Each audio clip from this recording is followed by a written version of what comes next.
BRP Miguel Malvar pinull out na o inalis na sa Scarborough Shoal. Dineploy kasi to sa kadahilan ng baka gumanti ang China, may restback agad ng Philippine Coast Guard. Pero ngayon malamig na nga ang tensyon, no need na daw. Kung mananatili kasi baka ito pa ang maging mitya na lumala pa ulit ang girian. Hindi daw to kaduwagan. Ayaw lang natin ng gulo. May good side at bad side nga ang desisyong ito. Ang bad side atin naman yan na bakit nila inatrash ang warship ng Philippine Navy. Ang good side naman ay nandyan ang presensya ng US Navy warship. Sila na daw ang bahala dyan. That a PLA Navy warship was deployed at nag-react din tayo doon. No? Kasi once you deploy a Navy vessel there, you come like warlike. You come in warlike. Para bang nanunutya ka, nangahamon ka. That is not the policy stand of our government. So, hindi tayo magpo-provoke kasi we do not know what will happen if two Navy vessels are there. Kasi doon pwede mangyari miscalculation, misjudgment. And that is the thing that we do not want. No? Hindi naman nasasabi dahil hindi tayo nag-deploy doon and naduduwag tayo, hindi. We are just being prudent, we're just being practical. And we do not want this a situation to escalate. And if ever it escalates, it is not to the best interest of our country.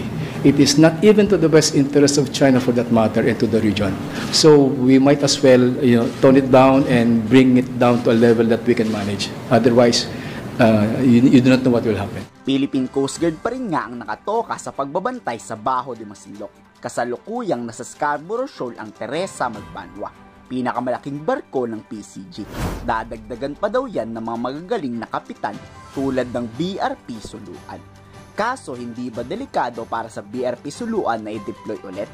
Posible kasing gantihan niya ng Chinese Coast Guard at Chinese PLA Navy. We also would like to pursue PCG as the lead as of this point, just to ensure the message to our Chinese friends that we're not escalating things.